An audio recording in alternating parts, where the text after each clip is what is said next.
In this video, we're going to show you a few basic warm-ups that can make your boxing classes a little bit more technical. Let's start by setting the stance. A good way to do this with members who haven't done much boxing before is to break it down. So I'm going to start by asking the members to put the feet about hip width apart, okay? Just directly under the hips. Next, we're going to take about a shoulder width apart, step backwards, twist both feet with soft knees, hands up, elbows in.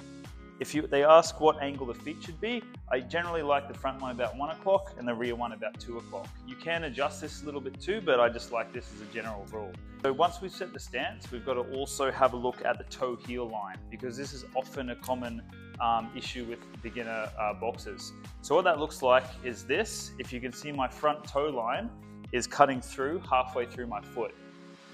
Now you'll see that my toe line is just in line with my rear heel. This is also acceptable.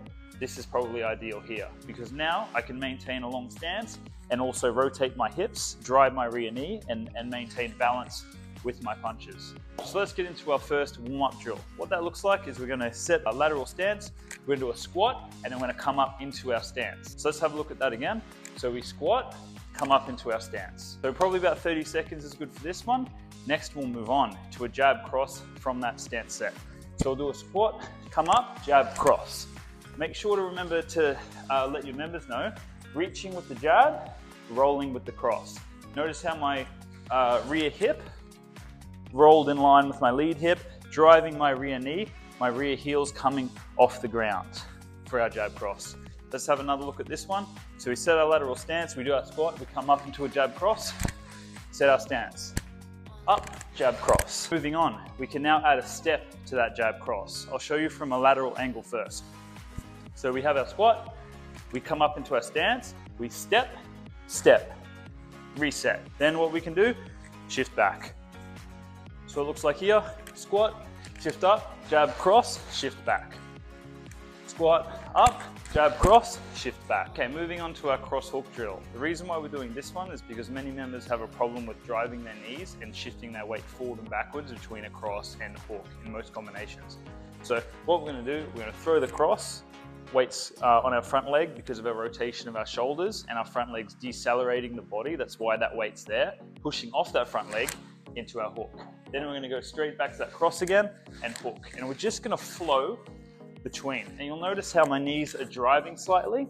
My lead heel's coming up on that hook, my rear heel's coming up on that cross, and I'm just maintaining my balance going forward, back, driving those knees, making sure my hips and my shoulders are rotating. Let's have a look at that from the side angle as well. So we set our stance, we throw that rear cross, rear knee drive, pushing off, back foot flat, lead heel up. So this is a very technical issue that's often missed. So let's see what it looks like flowing through. Cross, hook, cross, hook, cross, hook. And our last warm-up drill is tag sparring. So tag sparring, what we're going to do is try and maintain our stance. So we're going to face our partner in our boxing stance and have our hands up, elbows in. Now what we're going to do is first start with the knees. This just makes the game a little bit more easier to get into for a beginner. Sometimes in a beginner class, you can just have the knee tag sparring and don't move on to the shoulders yet.